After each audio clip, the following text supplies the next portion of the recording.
Assalamualaikum warahmatullahi wabarakatuh. Waalaikumsalam warahmatullahi wabarakatuh.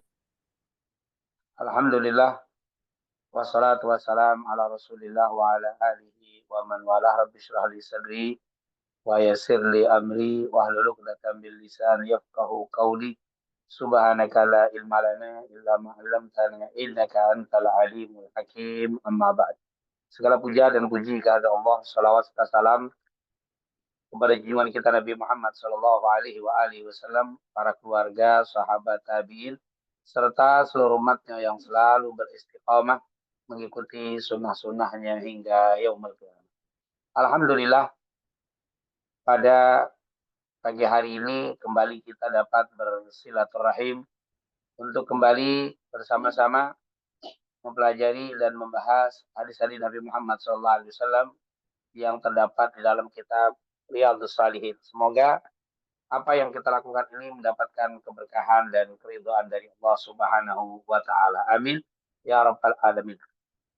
Kembali di kesempatan yang mulia ini kita akan membaca satu hadis Rasul sallallahu alaihi wasallam yang di dalam kitab Arba'in Nawawiyah di nomor yang ke-28 atau hadis ke-28, yaitu hadis yang diriwayatkan oleh Abi Najih Irbad ibn Sariyah yang diriwayatkan oleh Al-Imam Tirmidzi dengan sanad yang hasan sahih. Dikatakan di situ qala al-mu'allif rahimahullah wa nafa'ana bi dzarain amin.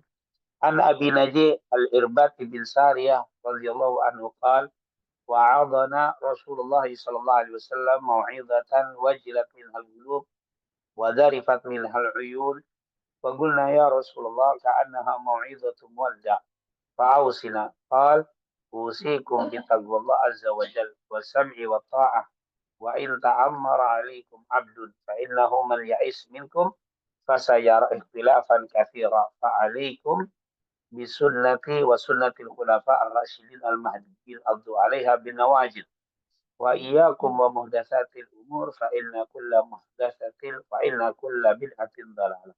Rawahu Abu Dawud wa Tirmidzi wa qala haditsun hasan sahih. Ini merupakan hadis riwayat Abu Dawud dan Tirmidzi dari Irbad bin Sariyah. Hadis ini disebutkan di dalam kitab Abu Dawud dan Tirmidzi haditsun hasanun sahih. Hasan dan sahih. Nah, ini tentunya istilah yang dimiliki oleh Imam Tirmidzi. Kata para ulama, kalimat hadis hasan sahih hanya dimiliki oleh Imam Tirmidzi. Imam Bukhari misalkan tidak ada kalimat hasan sahih. Imam Bukhari hanya kenal sahih dan dhaif. Sementara sebagian besar ulama dhaif hasan sahih atau sahih hasan dhaif. Tapi di Imam Tirmidzi beliau suka mengatakan dalam satu hadis dengan dua hukum, yaitu hasan sahih. Kalau ulama-ulama lain hadis itu kalau sahih ya sahih, sedang hasan, kalau lemah dhaif. Tapi beliau Imam Tirmidzi punya metode tersendiri yang disebut hasan sahih. Kalimat hasan sahih bila kita dapati di kitab Imam Tirmidzi, kata para ulama ada beberapa makna, di antara yang paling terkenal hasan sahih. Kalimat hasan itu maksudnya untuk sanadnya, sahih untuk matannya. Jadi hasan itu sanadnya kuat, sedang sahih isinya, artinya isinya sahih. Nah, itu yang dijelaskan oleh para ulama. Kemudian dikatakan di situ dari hadis Abi Najih Irbad bin Sariyah. Irbad bin Sariyah termasuk salah satu sahabat yang tinggal di Sufah. Artinya dia termasuk orang-orang miskin yang hidupnya, tinggalnya tidak punya tempat tinggal, ditinggalnya di masjid bersama Rasulullah SAW. Rasulullah di Masjid Nabawi ada satu tempat yang dikhususkan, diperuntukkan bagi para sahabat yang tidak memiliki tempat tinggal untuk tinggal di tempat itu, yang disebut Sufah. Jadi tempat untuk menginap bagi sahabat-sahabat yang tidak memiliki tempat atau tidak memiliki rumah. Dan beliau termasuk salah satu orang yang tinggal di Sufah tersebut, Irbad bin Sariyah. Ada sebagian ulama mengatakan jumlah orang-orang yang tinggal di Sufah itu sekitar 63 orang.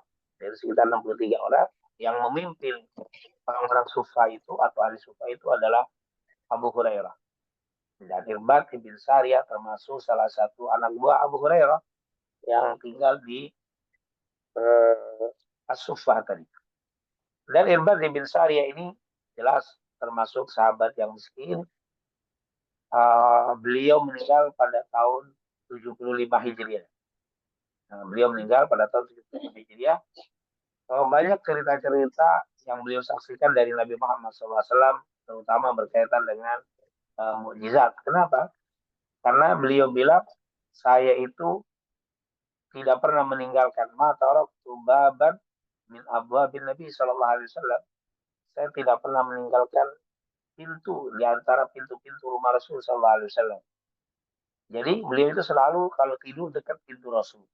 Sehingga kalau Rasul membutuhkan sesuatu, beliau yang suka di perintah atau dia yang paling pertama mengetahui hajat Nabi di luar rumah. Jadi Rasul kalau ada keperluan memanggil fulan atau ada perlu apa, Irbad bin Sariyah salah satu orang yang melakukan itu, yang menjaga memenuhi hajat-hajat Rasul Sallallahu Alaihi Wasallam. Dan Irbad bin Sariyah pernah menceritakan, dulu saya pernah keluar dengan teman saya dari ahli Sufa juga untuk mempersiapkan perang Tabuk. Kami keluar ke sana kemari mengurus itu sampai dari pagi sampai malam itu saya tidak mendapatkan makanan dan minuman. Sehingga saya merasakan sangat lapar sekali. Ketika kami datang di malam hari bertemu Rasul, Rasul bertanya, kemana saja kalian? Ya Rasulullah, kami mempersiapkan kelengkapan untuk persiapan untuk mengadakan perang. Lalu Rasulullah melihat di wajahnya kelaparan atau tanda lapar di muka atau wajah dari Irbad bin Sariyah. Maka Rasulullah SAW meminta kepada keluarganya makanan untuk disuguhkan kepada Irbad bin Sariyah. Ternyata saat itu di keluarganya mengatakan tidak ada makanan yang Rasulullah. Tidak ada makanan yang bisa disajikan, disuguhkan kepada Irbad bin Sariyah. Fa'amara an-Nabi sallallahu alaihi wasallam Bilalan, lalu Rasulullah menyuruh kepada Bilal untuk apa? Dia bahas ta'aman li Irbad bin Sariyah, untuk mencari makanan yang bisa disuguhkan kepada Irbad bin Sariyah. Pada hamba Bilal, akhirnya Bilal pun pergi mencari wajah bisa tamarat atau bisa tamarat. Tidak berapa lama datang Bilal bin Rabah dan membawa 7 butir kurma, yaitu di satu kis, di satu keranjang kecil ada 7 butir kurma. Lalu Nabi, ada kalian Nabi SAW ya dahu, lalu Rasulullah memasukkan tangannya di kis tadi pada alahu. Rasulullah berdoa, sambil berdoa dimasukkan tangannya di sambil megang beberapa butir kurma tadi, Rasulullah berdoa. Setelah itu Rasulullah SAW memberikan kis tadi atau kurma tadi kepada Irbad bin Sariyah, yang saat itu bukan hanya dia sendiri, tapi ada beberapa orang teman dari ahli sufa yang ikut dulu. Akhirnya Irbad bin Sariyah makan. Setelah makan satu butir, Rasulullah bilang, makan lagi wahai Irbad bin Sariyah. Makan lagi sampai kenyang. Kemudian kis tadi, keranjang kecil tadi diberikan kepada orang yang sebelahnya. Makan lagi. Akhirnya kata Irbad bin Sariyah, demi Allah saya hitung butiran dari biji-biji kurma yang ada itu ada sekitar 54 butir yang kami makan, dan kami bisa menghitung dengan biji-bijian yang ada itu sekitar, atau biji kurma ada 54 butir, tapi kurma itu tidak berkurang sedikit pun. Itu kesaksian Irbad bin Sariyah saat bersama Nabi Muhammad SAW. Jadi beliau banyak sekali melihat mukjizat Rasul. Di antaranya tadi, paminha taksirul khalil. Dengan izin Allah, Nabi Muhammad memiliki mukjizat bisa memperbanyak sesuatu yang sedikit.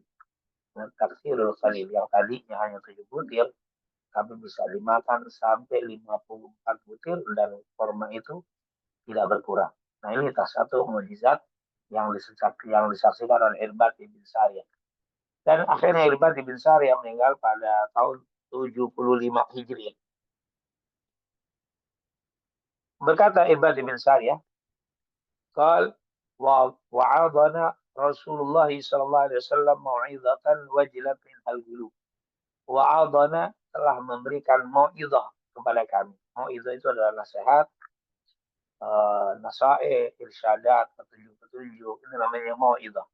Nah, suka kita di dalam keseharian kita suka bilang mendengar mau'izah hasan. Itu hasanah itu adalah nasihat-nasihat yang baik. Jadi wa'adana Rasulullah. Rasulullah waktu itu telah memberikan kepada kami sebuah nasihat, mau'izatan, yaitu sebuah nasihat wajilat minhal qulub, yang membuat getar dengan wasiat itu hati-hati.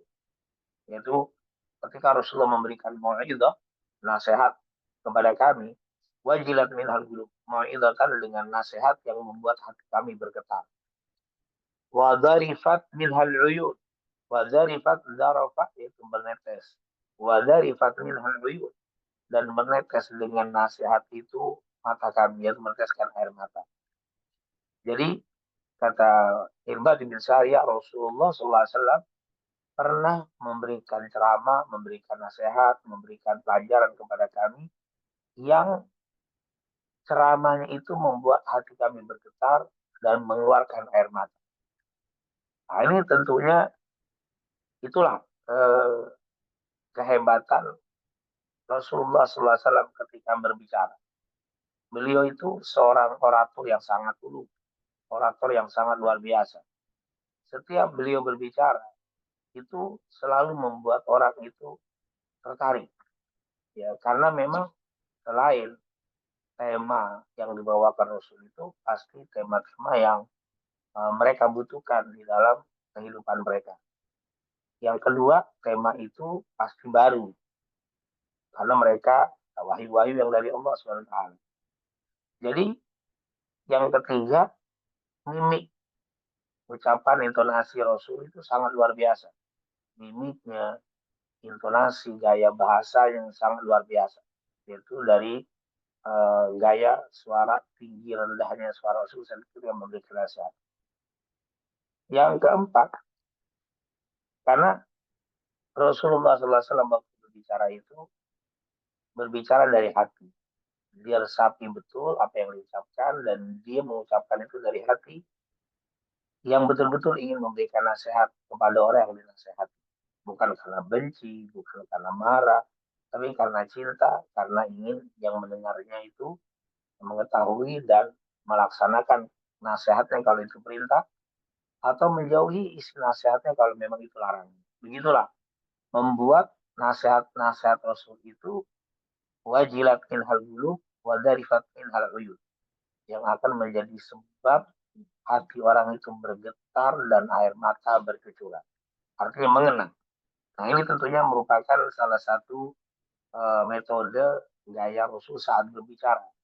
Maka hendaklah seorang ustadz, seorang muslim sekalipun, walaupun bukan seorang ustadz, kalau berbicara yang membuat orang tertarik itu seperti tadi. Yang pertama, hendaklah pembicaraan itu yang dibutuhkan oleh orang yang akan diajak bicara. Karena kalau pembicaraan kita temanya tidak dibutuhkan atau tidak hendak dilakukan, tema-tema yang sulit untuk diamalkan, itu akan kurang menarik bagi yang mendengarnya. Misalkan saat ini saya akan membahas masalah haji.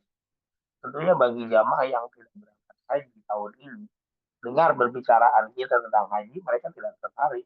Karena merasa, saya belum keluar kok namanya, daftar haji baru sekarang, kali baru 5-6 tahun. Berarti nggak terlalu menarik, karena apalagi yang belum daftar haji.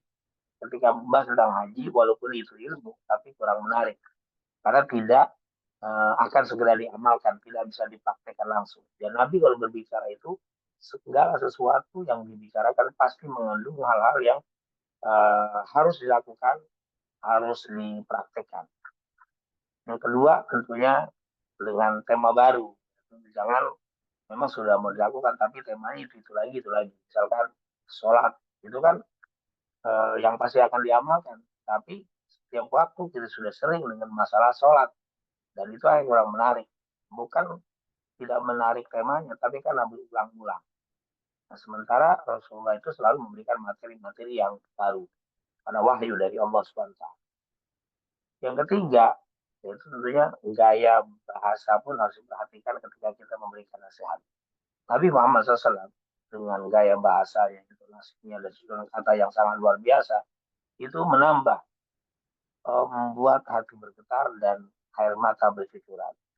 Dan tentunya yang tidak kalah pentingnya yaitu ketika kita berbicara hendaklah keluar dari hati kita.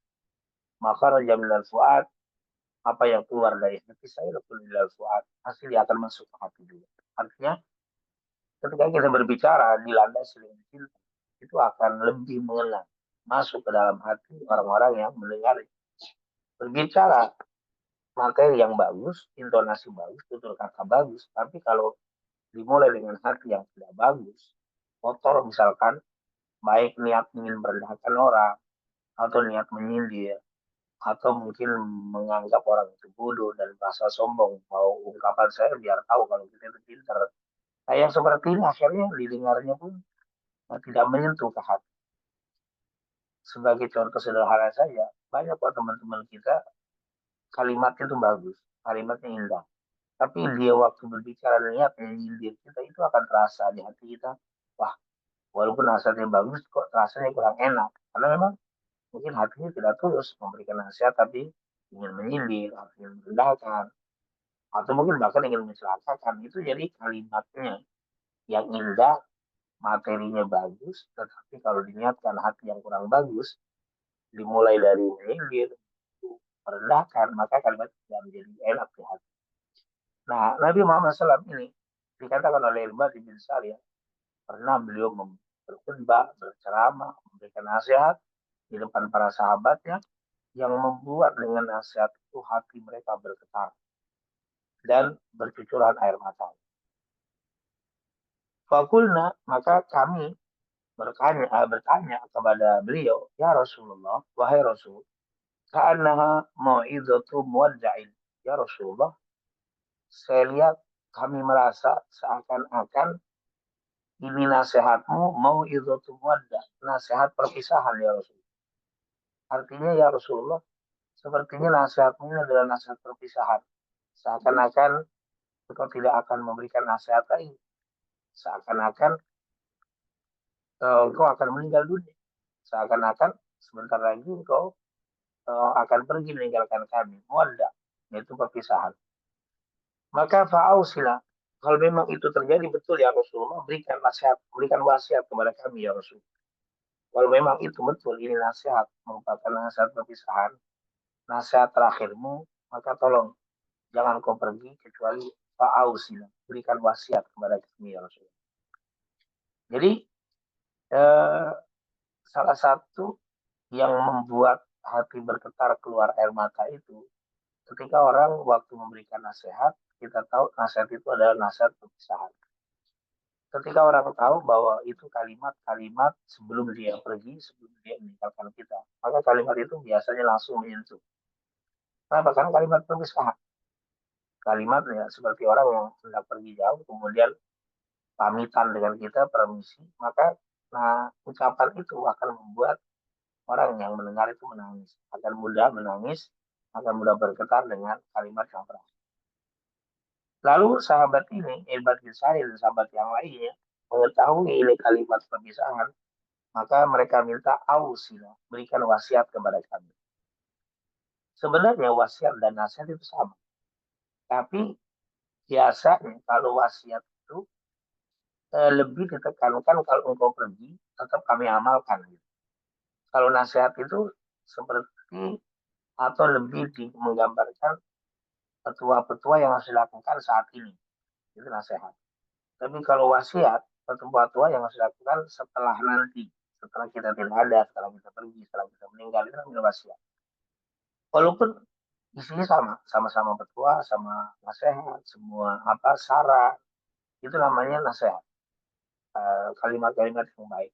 Hanya peruntukannya. Biasanya nasihat saat ini, wasiat setelahnya.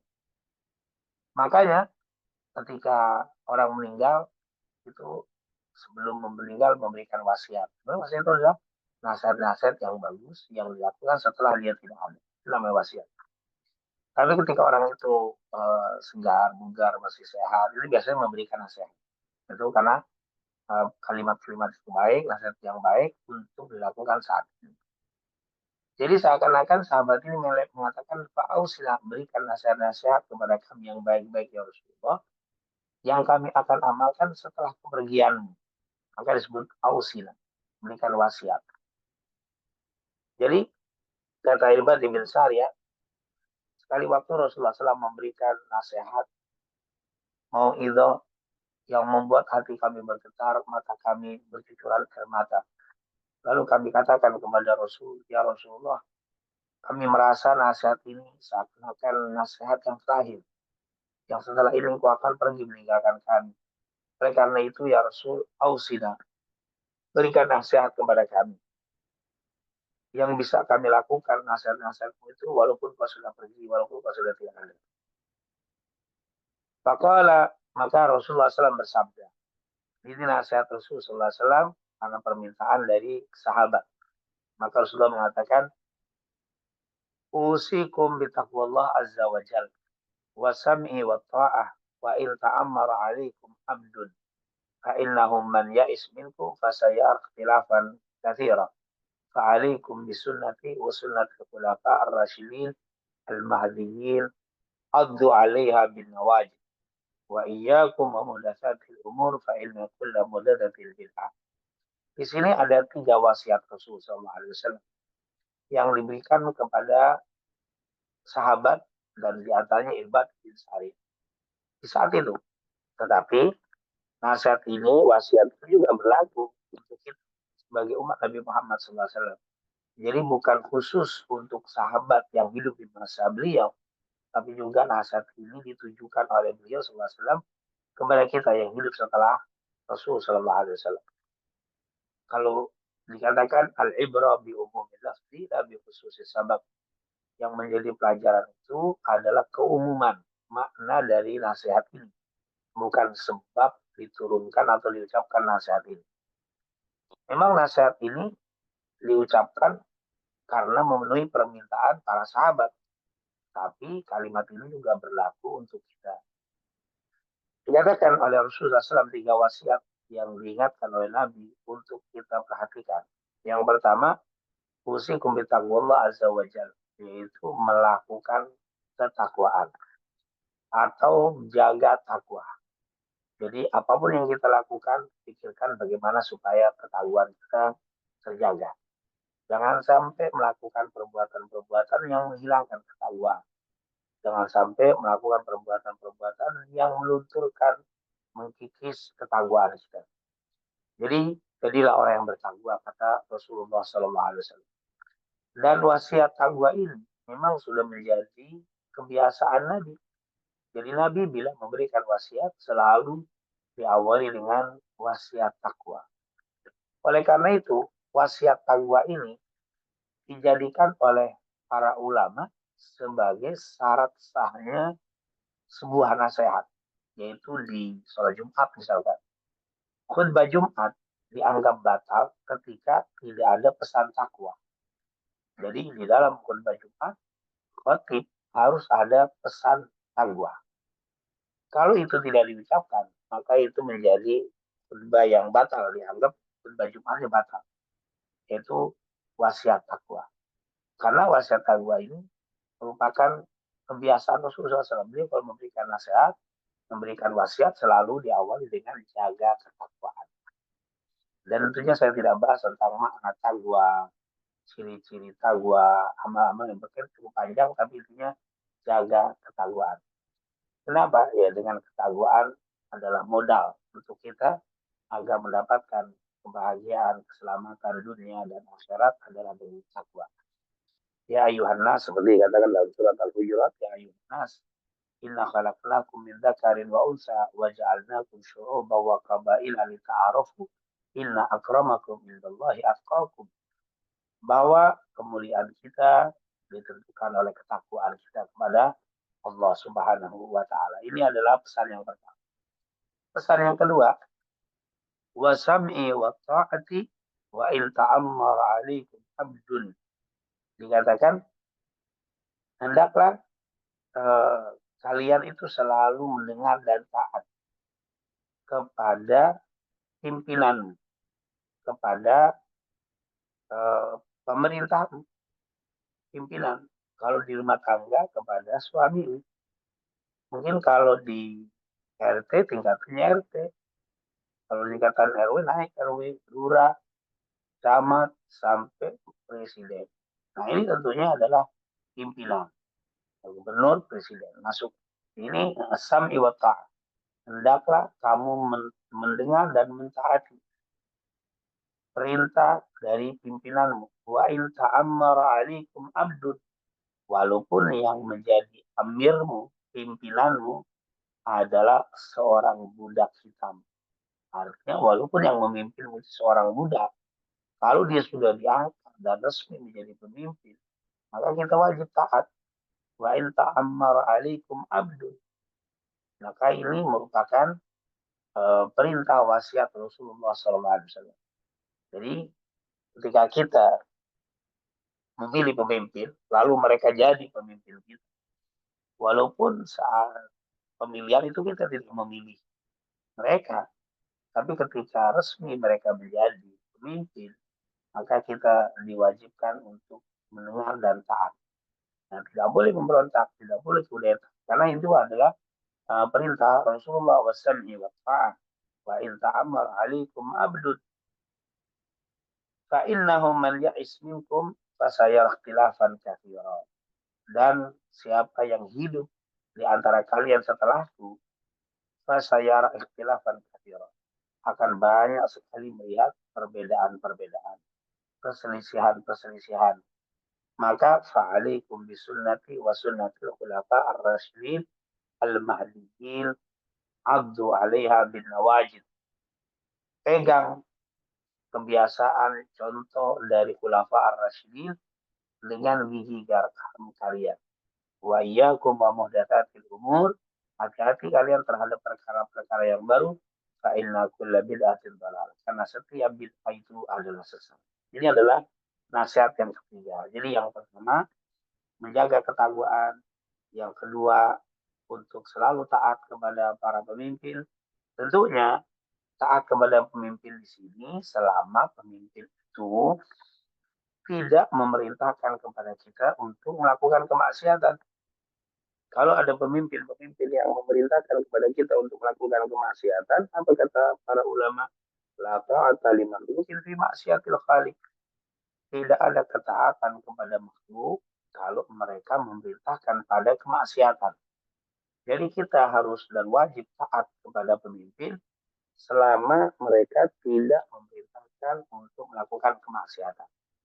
Tapi kalau mereka melakukan atau memerintahkan kita untuk melakukan maksiat, fala ta'ata li makhluk, maka tidak ada ketaatan kepada makhluk di maksiatil khaliq, karena melakukan kemaksiatan kepada Allah Subhanahu wa taala.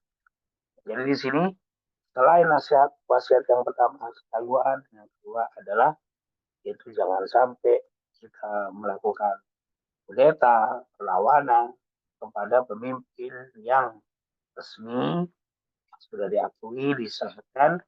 Hendaklah kita taat kepada mereka selama catatannya tidak melakukan kemaksiatan. Artinya bukan si pemimpin yang melakukan, tapi perintah yang diperintahkan kepada kita mengandung kemaksiatan, di satu tidak ada ketaatan. Tetapi seandainya perintahnya baik, tidak mengandung kemaksiatan, tapi sang pemimpinnya bermaksiat, itu nggak ada urusan dengan kita. Kemaksiatan mereka itu akan dipertanggungjawabkan di hadapan Allah. Tapi perintah mereka berkaitan dengan kita. Maka ketika perintah itu mengajak kita maksiat, tidak ada taat. Jadi berbeda dengan pemimpin yang bermaksiat dengan perintahnya yang mengandung maksiat. Yang tidak perlu diikuti, yang tidak boleh ditaati, perintahnya. Jadi kalau kita lihat kan suka ada pemimpin yang mungkin maksiat dia. Mungkin dia tidak sholat, mungkin dia tidak ibadah. Dia muslim, tidak ibadah, tidak sholat. Mungkin suka bermaksiat. Tapi perintah-perintahnya tidak mengandung kemaksiatan. Memerintahkan kita untuk mengatur dan mengikuti peraturan pemerintah berjalan, tapi perintah-perintah tadi tidak mengandung kemaksiatan. Wajib kita mendengar dan taat. Tetapi seandainya ada pemimpin yang soleh sekalipun, tidak bermaksiat, rapi, tapi perintahnya mengandung maksiat, maka tidak boleh taat. Walaupun dia ahli ibadah pemimpin, tapi perintah yang berkaitan dengan kita mengandung maksiat, maka tidak boleh mentaatinya. Ini kalimat, hendaklah engkau mendengar dan taat walaupun yang memimpinmu seorang budak hitam. Nah, ini merupakan wasiat Rasulullah SAW. Dan yang terakhir, yang ketiga, apa kata Nabi? Siapa yang hidup setelahku di antara kalian, fasayara ikhtilafan katsira. Man ya'is minkum, fasayara ikhtilafan katsira. Siapa yang hidup setelahku di antara kalian, dia akan banyak melihat perbedaan. Maka fa'alaikum bisunnati wa sunnatil khulafa ar-rasyidin al-mahdi. Maka hendaklah ketika engkau menghadapi perselisihan itu, kembalilah kepada sunnahku dan kepada sunnah khulafa ar-rasyidin al-mahdiin. Khulafa ar-rasyidin, para khalifah, para pemimpin-pemimpin yang mendapatkan petunjuk dan dapat hidayah. Adu alaiha bin nawajid. Pegang sunnah mereka dan sunnahku dengan gigi geraham supaya tidak terlepas. Dan hati-hati, wa iyyakum wa muhdatsatil umur. Jangan kalian suka mengadakan perkara-perkara yang baru. Fa inna kulla bid'atin dalalah. Karena setiap perkara yang baru itu sesat. Nah, ini tentunya nasihat ketiga. Itu yang pertama taqwa, yang kedua taat kepada pemimpin, yang ketiga adalah kalau terjadi perselisihan, kalau terjadi perbedaan di antara umat Nabi, hendaklah kembali kepada sunnah Rasulullah SAW dan sunnah khulafa ar-rasyidin al-mahdiyyin. Siapa itu khulafa ar-rasyidin al-mahdiyyin? Itu khalifah-khalifah yang telah dapat petunjuk dan hidayah dari Allah.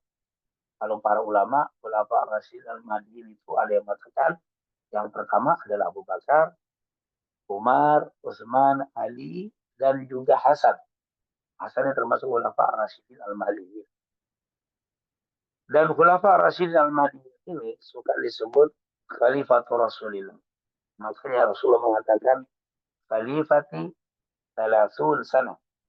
Khalifahku yaitu berjalan 30 tahun. Summa ba'da dzalik mamali. Kemudian setelah itu akan ada pemerintahan yang berbentuk kerajaan. Maka dari hadis ini kebanyakan ulama jumhur mengatakan yang dimaksud dengan khulafa ar-rasyidin adalah Abu Bakar, Umar, Utsman, dan Ali serta Hasan. Kenapa Hasan dimasuk? Sayyidina Hasan, putra dari Ali bin Abi Thalib, karena Sayyidina Hasan itu pernah sempat menjadi khalifah selama 6 bulan. Lalu kekhalifahnya diserahkan kepada Muawiyah. Sebelum beliau serahkan kepada Muawiyah radhiyallahu anhu, beliau menjadi khalifah selama 6 bulan. Dan ternyata para ulama menghitung, kalau dihitung-hitung kerajaan atau kekhalifahan Abu Bakar, Umar, Utsman, dan Ali, bila digabungkan semua masa kekhalifahan mereka, tidak sampai 30. Artinya sekitar 29 6 bulan. Dikatakan 6 bulan itu sekitar belum cukup sampai 30. Kecuali katanya 30 tahun kurang 6 bulan. Dan subhanallah kekhalifahan Sayyidina Hasan selama 6 bulan. Jadi kalau tidak dimasukkan Sayyidina Hasan menjadi khulafa Rasyidin, berarti tidak sesuai dengan hadis Nabi. Yang kata Nabi khalifahku 30 tahun. Sementara masa khalifah Abu Bakar, Umar, Utsman, Ali hanya 29 6 bulan. Maka dari hadis ini Sayyidina Hasan dimasukkan menjadi khulafa ar-rasyidin al-mahdiyyin. Kenapa? Dengan dimasukkan Sayyidina Hasan, kenapa 30 tahun? Seperti yang dikatakan di riwayat yang lain, khalifahku 30 tahun. Subhanallah, ini adalah mukjizat dari kita Nabi Muhammad SAW. Rasulullah mengungkapkan sesuatu yang belum terjadi atau jauh sebelum terjadinya kejadian tersebut, seperti masalah kekhalifahan. Apa kata Rasul? Apabila engkau mendapati banyak perbedaan setelah meninggalnya aku, maka berpeganglah dengan sunnah khulafa. Sunnah itu kalau diterjemahkan secara bebas dengan bahasa kita adalah sesuatu yang rutin dilakukan oleh seseorang. Itu menjadi sunnah. Jadi sesuatu yang biasa dilakukan oleh seseorang yang rutin dilakukan disebut sunnah. Makanya kalau kita bilang sunnah Nabi, berarti sesuatu perbuatan perkataan yang biasa, yang rutin dilakukan Nabi Muhammad SAW. Itu disebut sunnah. Sunnah itu adalah apa? Bentuk jamaknya sanan, atau dikatakan sunnah atau sunan. Dikatakan sunnah itu adalah kebiasaan baik dari perkataan, perbuatan, sifat, tingkah laku yang rutin dilakukan oleh seseorang. Misalkan orang ini biasanya serutin kerja jam 8 berangkat, kembali jam 4, itu namanya sunnah. Sunnah itu sesuatu yang rutinitas. Jadi kalau kalian mendapati perbedaan setelah aku meninggal, maka untuk menyelesaikan perbedaan itu kembalilah kepada kebiasaan-kebiasaan sunnah dan sunnah khulafa ar-rasyidin dan kebiasaan-kebiasaan tradisi baik perkataan, perbuatan dan sifat yang biasa dilakukan oleh khulafa ar-rasyidin Abu Bakar, Umar, Utsman dan Ali serta Hasan bin Abi Thalib. Hasan bin Ali bin Abi Thalib. Jadi ini adalah yang diingatkan oleh Rasulullah SAW. Dan dari kalimat ini juga mengandung pelajaran bahwa selain kita kembali kepada Quran dan hadis, ada juga kembali kepada pendapat, perbuatan, ketetapan ulama. Di mana ulama-ulama itu yang betul-betul menjadi ulama yang dapat petunjuk, dapat hidayah dari Allah Subhanahu wa taala. Ini salah satu dalil yang digunakan oleh para ulama bahwa perkataan para ulama, perkataan para mujtahid, perkataan para imam empat atau dan yang lainnya itu bisa menjadi dalil. Kenapa? Karena Rasulullah tidak membatasi alaikum bikitabi wa sunnati. Misalkan, kalau kalian mendapati perbedaan, perpecahan di umatku, maka hendaklah kembali kepada Quran dan sunnah. Tidak. Tapi kembali kepada sunnahku dan sunnah khulafa ar-rasyidin al-mahdiyyin. Nah, ini merupakan bahwa dalil agama itu tidak dibatasi dengan Quran dan hadis, tapi juga tambahan apa yang difahami, yang diamalkan oleh para ulama seperti Abu Bakar, Umar, Utsman, Ali dan Sayyidina Hasan. Ini merupakan hadis yang luar biasa dari Nabi kita Nabi Muhammad SAW.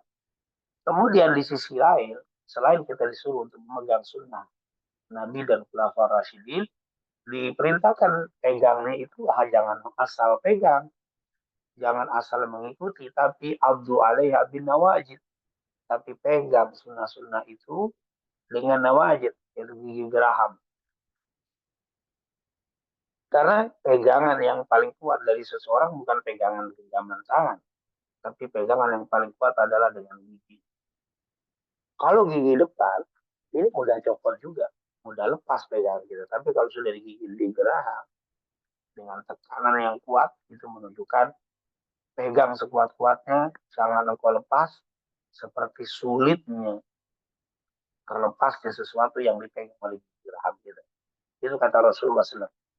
Ungkapan Nabi ini menunjukkan bahwa jangan kita santai, jangan kita anggap kecil, jangan kita remehkan untuk kembali kepada Quran dan hadis serta apa yang dicontohkan dilakukan oleh para ulama seperti khulafa Abu Bakar, Umar, Utsman, Ali dan Sayyidina Hasan, yaitu mengadvan ulama-ulama berpegang dengan agama, ulama-ulama yang betul-betul dapat taufik hidayah, maka pegang.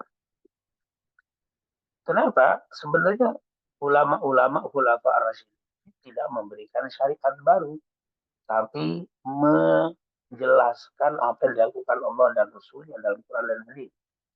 atau menjabarkan Quran dan hadis, atau memberikan pemahaman kepada Quran dan hadis, atau juga merupakan apa pemikiran yang memantapkan Quran dan hadis. Jadi pemikirannya bukan baru, bukan bertentangan, tapi memantapkan isi Al-Quran dan hadis. Dan setelah itu Rasulullah mengingatkan, selain kita berpegang dengan sunnah Nabi dan Khulafaur Rasyidin, pegang dengan keras. Rasulullah mengingatkan, wa iyyakum wa muhdatsatil umur. Hati-hati kalian terhadap perkara-perkara yang baru di dalam agama, di dalam tauhid, di dalam ibadah, perkara-perkara yang baru yang belum dicontohkan dan diperintahkan atau dilakukan Nabi Muhammad. Apa itu? Contohnya seperti yang wajib-wajib sudah ditetapkan. Sholat 5 waktu tidak boleh ditambah lagi. Tata cara sholat dengan suhu duhur 2 rakaat, subuh 2 rakaat, duhur asar 4, maghrib 3, isya 4, itu sudah ketetapan dari Allah dan Rasulnya. Ya kumamadatul umur, hati-hati jangan kau mengada-ada, jangan ditambahkan subuh menjadi 4, duhur menjadi 2 dan seterusnya. Tapi lakukan sesuai dengan yang diperintahkan Allah dan Rasulnya. Begitu juga puasa, jangan kau tambah-tambah, sudah ditetapkan. Yang wajib itu Ramadan. Dimulai dari melihat bulan dan diakhiri dengan bulan. Sumber lihat yati. Zakat sudah ditentukan 2,5%. Zakat perdagangan, zakat tijarah, wazira'ah, pertanian, zakatul mal dan seterusnya. Itu sudah ditentukan. Jangan engkau mengadakan perkara-perkara yang baru. Dan juga berkaitan dengan akidah. Sudah Allah tentukan lewat Rasul. Dan juga dicontohkan oleh para ulama ar-rasyidin. Kemudian, dari kalimat ini juga ada yang mengatakan bahwa apa yang dilakukan oleh khulafa ar-rasyidin itu tidak termasuk bid'ah, tapi termasuk sunnah juga. Kenapa? Karena sudah ada rekomendasi dari Nabi Muhammad untuk mengikuti mereka. Contohnya waktu Umar bin Khattab membuat sholat tarawih secara berjamaah dari awal Ramadan sampai akhir Ramadan. Ini merupakan hal yang baru. Bagaimana barunya? Kita tidak pernah mencontohkan itu. Tapi ini perbuatan dari khulafa rasyidin. Nah, ketika kita mengikuti, ini termasuk hal yang sunnah. Kenapa? Karena Nabi bilang, sunnah alaikum bisunnati wa sunnah khulafa rasyidin. Jadi ketika kita mendirikan sholat tarawih dari awal malam Ramadan sampai akhir Ramadan, secara berjamaah, walaupun tidak dicontohkan Nabi, tapi itu bukan muhdasat, bukan perkara yang baru. Apa? Karena ini dilakukan dan dicontohkan oleh khulafa ar-rasyidin yang Nabi bilang hendaklah engkau berpegang denganku dan sunnah khulafa ar-rasyidin. Begitu juga mungkin azan Jumat yang diadakan 2 kali itu di masa Utsman. Di masa Rasul belum, tapi di masa Utsman dilakukan itu. Nah ini intinya, jangan engkau melakukan hal-hal yang baru dalam ibadah. Tidak ada contohnya dalam Quran dan hadis, dan juga tidak dijelaskan oleh para ulama. Dan yang terakhir, fa'inna kulla bid'atin dhalalah, dan setiap perbuatan bid'ah itu termasuk sesat. Nah ini riwayat Imam Tumud dari Irbad bin Sariyah. Tapi di hadis lain nanti, wa kulla bid'atin dhalalah, kulla dhalalatin finnar. Setiap kesesatan itu akan berada di dalam neraka Allah Subhanahu wa taala. Nah inilah tentunya, dan ini masalah iyyakum wa muhdatsatil umur fa inna kulla bid'atin dhalalah sudah kita jelaskan di hadis, di awal-awal hadis kita. 6 itu saya. Tapi di hadis arba'in juga ada hadis Aisyah. Rasulullah pernah mengatakan, man ahdatsa, dikatakan fi amrina hadza ma laisa minhu fa huwa raddun. Man ahdatsa fi amrina hadza ma laisa minhu fa huwa raddun. Siapa yang melakukan perkara-perkara baru dalam agama kami yang tidak ada sedikit pun mengambil dari ajaran kami dan hadis, maka itu akan tertolak. Nah itulah berkaitan dengan iyyakum wa muhdatsatil umur fa inna kulla bid'atin dhalalah. Dan apa yang kita jelaskan ini sebenarnya sangat singkat, masih banyak sekali hikmah-hikmah, pelajaran-pelajaran yang bisa kita ambil dari hadis Irbad bin Sariyah yang mengatakan wa'adhana Rasulullah sallallahu alaihi wasallam mau'izatan wajilat minhal qulub wa dharifat minhal uyun wa qala ka'annaha mau'izatu muwadda'in ya Rasulullah faqala awsini faqala usikum bitaqwallah wa sam'i wa ta'ah wa in ta'ammara 'alaikum 'abdun fa innahu man ya'ish minkum fasayara ikhtilafan katsira man ya'ish minkum fasayara ikhtilafan katsira fa 'alaikum bi sunnati wa sunnati al-khulafa ar-rasyidin al-mahdiyyin addu 'alaiha bin nawajib wa iyyakum wa muhdatsatil umur fa in kulla muhdatsatin bid'ah. Itu mungkin yang bisa kita bahas secara singkat hadis ke-28 ini yang luar biasa, tentunya banyak pelajaran bisa kita petik, tetapi karena waktu yang sangat terbatas kita selesaikan pembahasan di hadis ke-28 sampai di sini. Tapi paling tidak insya Allah kita sudah mendapatkan gambaran dari wasiat Rasul yang harus kita lakukan. Yang pertama jaga ketakwaan, yang kedua ikutin pemerintah, jangan melakukan pemberontakan, dan yang ketiga adalah tetap kembali kepada Quran dan hadis serta khulafaur rasyidin atau pendapat para ulama yang telah diakui keilmuannya dan keikhlasannya supaya kita selamat dalam kehidupan dunia wal akhirah dan jangan suka melakukan hal-hal yang dilarang. Kata para ulama, siapa yang melakukan ibadah sunnah akan tertinggal, akan terbuang perbuatan-perbuatan bid'ah. Tapi siapa yang suka melakukan perbuatan bid'ah maka akan terbuang perbuatan-perbuatan sunnah. Al-yawma akmaltu lakum dinakum wa atmamtu alaikum ni'mati wa raditu lakumul Islam madina. Sungguh Allah telah menetapkan dalam surat Al-Maidah ayat bahwa agama ini sudah sempurna dan tidak perlu penambahan. Wallahu a'lam bishawab. Alhamdulillah masih ada waktu. 5 menit lebih sedikit. Kalau mungkin kalau ada yang bertanya silakan Ustaz Yudi. Ya, jazakallah Ustaz atas ilmu yang tadi diberikan. Mungkin kita masuk ke sesi kedua ya, Ustaz. Tanya jawab. Kami silakan kepada jamaah apabila ingin menyampaikan langsung kepada Ustaz, kemudian kepada kami melalui chat untuk kami bacakan. Baik, untuk awalan ini ada titipan pertanyaan Ustaz, satu dari Bapak Bapak Menang. Assalamualaikum warahmatullahi wabarakatuh. Izin bertanya Ustadz, yang pertama terkait batas maksimal wasiat adalah sepertiga dari harta waris. Dalam hal seseorang hanya tinggal sebatang kara dan seluruh keluarganya telah terkonfirmasi meninggal dunia, ayah, ibu, anak, adik, kakak, kakek, nenek, paman, bibi, ponakan, dan seterusnya. Misalnya terkena bom atom di Hiroshima, bagaimana peruntukan untuk sisa harta waris yang 2/3-nya, Ustadz?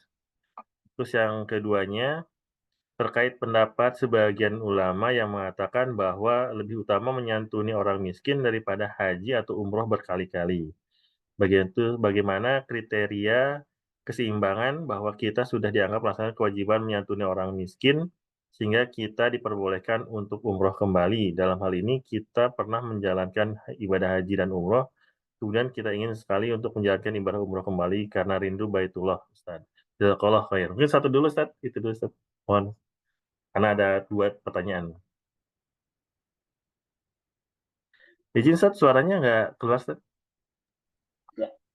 Ya, memang di dalam hadis Rasul Shallallahu Alaihi Wasallam itu sudah ditegaskan bahwa tidak boleh memberikan wasiat yang lebih daripada sepertiga. Nah, ini kan diceritakan dari Amir ibn Sa'ad bin Abi Waqqas, salah seorang sahabat yang bernama Amir cerita tentang ayahnya yang bernama Sa'ad bin Abi Waqqas. Waktu itu beliau sakit parah. Sa'ad bin Abi Waqqas sakit parah dan waktu itu kejadiannya saat di Haji Wada. Waktu dia sakit parah, tiba-tiba Rasulullah SAW menyenguk Sa'ad bin Abi Waqqas.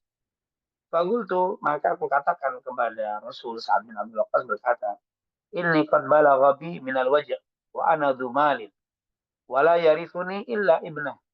Ya Rasulullah, Aku saat ini mendapati sakit yang parah, kata Sa'ad bin Abi Waqqas. Wa ana dzumalin, dan saya itu memiliki harta yang banyak.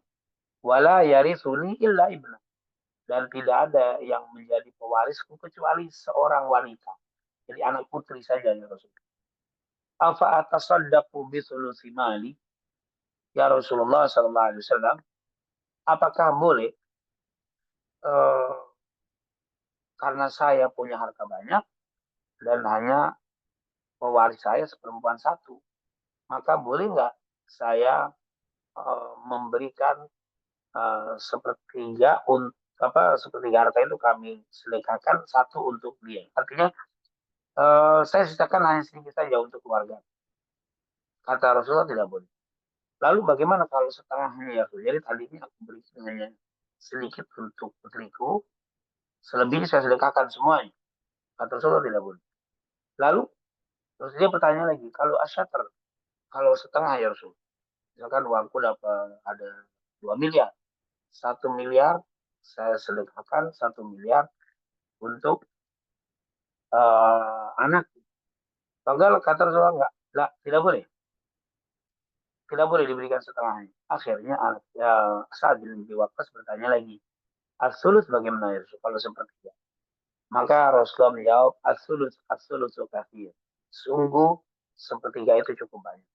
Innaka antadar warasataka aghniya khairun min antadarhum ala yakuffu. Dikatakan yatakaffafun nasa. Dikatakan innaka antadara warasataka aghniya. Sungguh wahai Sa'ad bin Abi Waqqas, engkau meninggalkan warasataka, yaitu pewaris-pewarismu, agniya, dalam keadaan kaya, maksudnya dalam keadaan mampu. Khairun, lebih baik daripada engkau meninggalkan mereka Allah, yaitu dalam keadaan miskin, yatakaffafun nas, yang nanti meminta-minta kepada orang. Nah, hadis ini sahih, diriwayatkan oleh Al-Imam Al-Bukhari dan juga diriwayatkan oleh Al-Imam Muslim. Di sini berarti orang yang mau memberikan wasiat, kalau ada ahli waris, walaupun satu, seperti Sa'ad bin Abi Waqqas ini, dia punya anak satu bin, yaitu putri. Rasulullah melarang Sa'ad bin Abi Waqqas untuk berwasiat dengan setengah hartanya atau sebagian besar hartanya. Tapi ketika dia berwasiat sepertiga diperbolehkan. Dengan alasan ilah. Alasannya kenapa? Engkau meninggalkan ahli warismu dalam keadaan mau berkecukupan, itu lebih baik daripada engkau meninggalkan ahli warismu dalam keadaan miskin, dalam keadaan meminta-minta kepada orang. Maka dari sinilah akhirnya para ulama mengatakan bahwa wasiat itu tidak boleh lebih dari sepertiga. Nah, dari sepertiga harta yang akan diwasiatkan. Karena tadi ilahnya, karena takut ahli waris itu nanti menjadi miskin, tidak punya warisan dari orang tuanya, waliyahulillah sampai meminta. Kemudian bagaimana kalau si ahli orang yang akan meninggal ini memiliki harta dan tidak ada ahli waris sama sekali? Anak tidak ada, ibu tidak ada, bapak tidak ada, juga istri tidak ada, atau suami tidak ada, kakak adik tidak ada, artis batang kara, tidak ada sama sekali ahli warisnya. Bagaimana? Apakah boleh untuk memberikan semua hartanya di jalan Allah atau berwasiat kepada Allah? Maka kata para ulama, ada yang mengatakan tidak boleh ketika negara itu punya baitul mal. Lalu bagaimana? Sepertiga wasiatnya diberikan kepada yayasan, misalkan untuk dibangun pesantren, dibangun masjid, atau tempat-tempat sosial ibadah. Selebihnya masuk ke baitul mal. Baitul mal nanti untuk kepentingan negara, yaitu kepentingan baitul mal. Tapi itu ketika ada baitul mal. Tapi ketika tidak ada baitul mal, seperti negara kita tidak ada baitul mal, itu kan ada pajak, tidak ada baitul malnya. Baitul mal itu nanti kumpulan itu hasil dari perang, namanya ghanimah dan seterusnya. Dan bagaimana kalau tidak ada baitul mal? Maka di sini kata para ulama ada yang memperbolehkan untuk tidak dibatasi, diberikan semua pun boleh. Kenapa? Karena yang pertama ilahnya tidak ada ahli waris. Kan salah satu dilarang lebih dari sepertiga karena khawatir ahli waris tidak mendapatkan bagian, apalagi sampai menjadi miskin. Sementara pertanyaan Bapak tadi, tidak ada ahli waris sama sekali. Mau bapak, ibu, ponakan, sama sekali sebatang kara tidak ada waris. Tidak ada pewaris yang harus menerima ini. Makanya tidak menghalangi untuk berwasiat dengan semua hartanya di jalan diberikan ke jalan sosial, baik dibangun ke masjid, yayasan, pesantren dan sebagainya. Kenapa? Karena ada kaidah fikih yang mengatakan al-hukmu yaduru ma'illatihi wujudan wa adam. Bahwa hukum itu berjalan sesuai dengan ilahnya. Kalau ilahnya ada, hukum itu ada. Ilahnya tidak ada, hukum itu tidak ada. Sama seperti tadi, karena tidak ada anak, ya ketika ada anak tidak boleh. Ketika tidak ada, ketika mungkin secara bahasanya, bila ada ahli waris yang akan menerima, tidak boleh di sepertiga. Tapi ketika tidak ada ahli waris sama sekali, Baitul Mal juga tidak ada, maka tersedia diperbolehkan untuk diberikan semuanya. Jadi karena ilahnya sudah tidak ada, diperbolehkan. Wallahu alam bisawab. Terus yang kedua tadi saat ini, Izin terkait dengan lebih utama menyantuni orang miskin daripada haji dan umrah. ya pertama kalau kita belum haji dan umroh jelas sepakat ya haji wajib wajib untuk kita utamakan atau umroh karena di dalam mazhab syafi'i umroh itu wajib juga sumber sekali. Jadi yang belum mampu untuk haji wajib umroh kalau dia mampu. Nah ini yang menjadi permasalahan dia sudah umroh berkali-kali sudah haji berkali-kali lain lagi apakah lebih bagus menyantuni anak yatim daripada umroh dan haji yang berkali-kali? Ya, sebagian ulama mengatakan lebih bagus menyantuni anak yatim orang miskin daripada umroh berkali-kali. Tetapi kalau dia belum umroh belum haji, tentu tidak. Umroh dan haji itu lebih harus ditekankan, harus berangkat. Ya kecuali tadi kebetulan tetangganya orang miskin, miskinnya luar biasa. Saya sudah siap mau berangkat umroh, mau daftar, ternyata tetangga saya miskin, tidak ada keluarga lain yang membantunya, dan betul-betul dalam keadaan darurat kalau kita tidak bantu bisa berbahaya untuk jiwanya, maka saat itu tentu kita bisa alihkan dana umroh untuk mereka.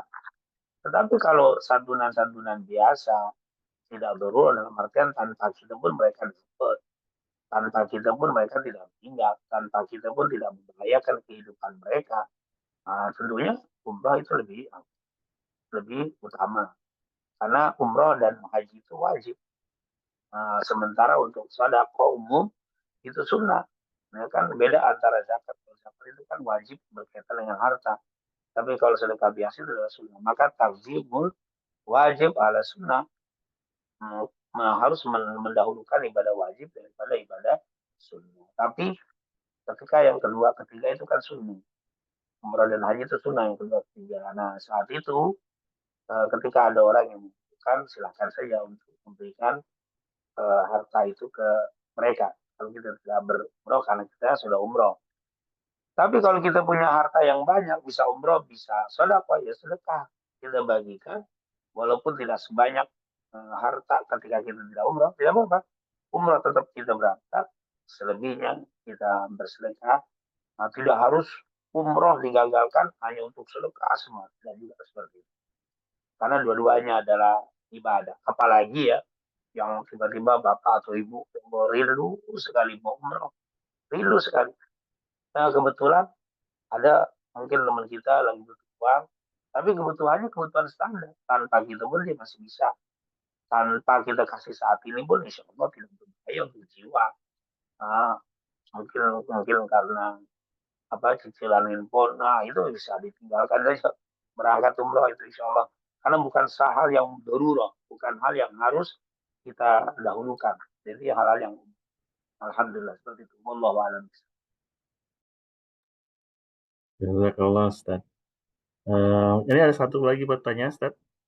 Dari Ibu Istianti. Ya, Habibana bertanya, kata kullu pada kalimat kullu bid'ah dolalah apa diartikan semua atau mayoritas bagian besar? Kullu bid'ah dolalah, Ustaz. Silakan, Ustaz. Iya, kullu ini tidak semua lil istighraq katanya orang. Memang ada kata kullu lil istighraq, tapi tidak semua untuk kata kullu itu istighraq. Istighraq itu menyeluruh. Ada pengecualian. Pengecualian dari mana? Misalkan kalau kita baca surat Al-Kahfi, ketika kita baca surat Al-Kahfi, waktu Nabi Musa dan Nabi Khidir naik perahu. Kebetulan orang yang milik perahu itu orang yang baik. Dan tiba-tiba Nabi Khidir melobangi perahu tadi atau merusak perahu tadi. Akhirnya ditegur sama Nabi Musa, Khidir, kenapa kau lakukan ini? Bukankah ini pemilik perahu ini orang sudah baik? Kenapa kau rusak perahu ini? Apa kata Nabi Khidir? Sungguh di belakang sana ada raja yang dolim. Raja itu akan mengambil kulla safinatin ghasba. Itu kalimat kullu. Kullu safinatin, tapi dulukan karena sebagai objek kalimat kulla safinatin ghasba. Ya'khuduna kulla safinatin ghasba. Dia akan mengambil semua kullu, itu kalimat kullu. Dia akan mengambil semua perahu ghasba sebagai ghasb, sebagai rampasan. Nah, itu tidak disebutkan kullu semua. Kalimat kullu safina ghasba, raja itu akan mengambil semua perahu sebagai rampasan. Tapi sebenarnya kecuali perahu yang jelek. Makanya ini perahu saya sobek, saya rusak, jelek sehingga tidak diambil. Itu kan kalimat kullu. Tapi ada pengecualian walaupun tidak disebutkan. Kata Nabi Khidir, sungguh ada raja yang mengambil semua perahu sebagai rampasan. Tapi tidak semua perahu, ternyata ada perahu yang jelek tidak diambil. Jadi kalimat kullu itu tidak berarti semua, tapi ghalib atau tadi mayoritas. Itu yang disebut kullu. Kemudian nanti hanya kalimat dulu ya. Nanti kalau kata bid'ah nanti kan berbeda lagi pembahasan. Supaya tidak memperlebar ya cukup kalimat kullu. Jadi tidak setiap kullu itu semua. Karena dalam Al-Quran juga siapa yang bertakwa Allah memberikan semua kebaikan. Nah, kalimat kullu semua itu bukan berarti semua kebaikan, tapi ada kebaikan yang tidak diberikan. Jadi kalimat kullu itu lil istighraq, yaitu banyak untuk kebanyakan, tapi bukan untuk semua. Betul. Jadi untuk aghlab itu mayoritas kebanyakan.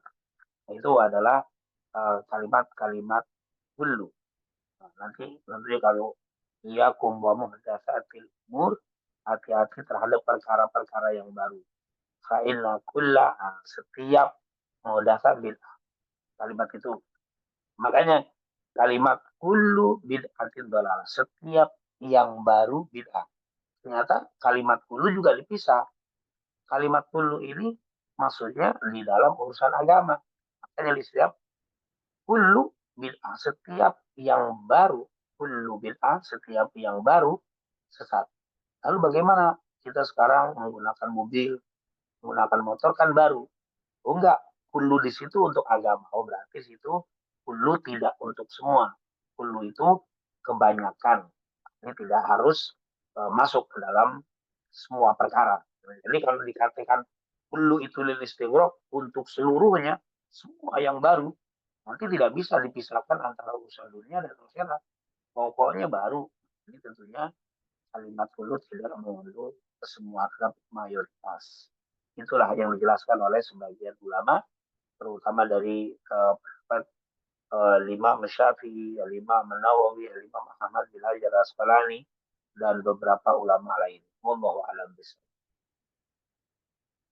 Jazakallah, Ustaz. Penjelasannya. Ini, Ustaz, ada pertanyaan dari saya, Ustaz, mungkin sebagai terakhir. Tapi di luar tema, Ustaz, ini ada titipan pertanyaan. Ini terkait dengan sekarang bisa apa namanya, perempuan yang tidak tidak melahirkan bayi, tapi dia bisa secara medis dengan treatment-treatment tertentu bisa mengeluarkan ASI, Ustaz, bisa mengeluarkan ASI. Nah, itu apakah diizinkan? Terus yang keduanya, nanti ASI-nya itu akan disusukan kepada, bayi adopsi. Nah, apakah itu juga diizinkan? Terus yang ketiganya, apakah nantinya jadi si bayi itu jadi, mahram gitu, jadi sepersusuan, seperti itu, Ustaz. Mohon penjelasan, Ustaz. Sih. Iya, alhamdulillah memang saya pernah juga bertanya kepada dokter yang bidang ASI, ternyata bisa. Walaupun dia tidak hamil, tidak melahirkan, ternyata bisa ada terapi ASI. Dan itu betul bisa terjadi, dan itu ASI bagaimana dok? Sama seperti ASI biasa. Jadi ada beberapa wanita yang bisa diterapi seperti itu. Nah, tentunya kalau ASINya mengandung seperti ASI orang yang hamil atau yang melahirkan, sama kandungan ASINya, nah, maka sama hukumnya seperti orang yang hamil atau yang melahirkan. Nah, karena ASINya sama, ASI apa air susu ibunya sama, zatnya sama, kadar semua sama. Hanya dia ini punya anak, ini tidak punya anak. Bisa, dan itu bisa ternyata. Dan kata dokter yang memang di bidang itu bisa. Dan kebetulan salah satu adik kita itu dokter yang memang membidangi tentang ASI, yaitu penyuluhan ASI itu, dan dia bilang sama persis. Maka kalau begitu hukumnya sama, berarti ketika dia mengadopsi anak, dia susui, dan dia itu yang bayi tadi sampai kenyang. Nah, karena kan salah satu syarat untuk bisa dikatakan anak susuan atau saudara susuan dua. Yang pertama usianya di bawah 2 tahun. Berdasarkan Al-Quran, wal walidatu yurdi'na auladahunna haulaini kamilaini lima taroda an yutimar rodoa. Nah, ini surah Al-Baqarah ya. Jadi pertama syaratnya si bayi atau si anak tadi di bawah 2 tahun umurnya. Ini syarat untuk menjadi saudara susuan atau menjadi anak susuan. Yang kedua, yaitu diberikan ASI sampai kenyang. Bukan masuk. Ini bukan masuk satu sedotan, satu hirupan, tapi masuk beberapa hirupan yang membuat itu anak kenyang. Bagaimana ciri-ciri anak kenyang di dalam sigi? Yang pertama, anak itu yang tadinya nangis, misalnya kelaparan, lalu disusui oleh seorang ibu sampai dia terdiam, terdiam, terus dia dicopot dari ASI tadi, anak itu sudah nggak nangis lagi. Itu menunjukkan dia sudah kenyang.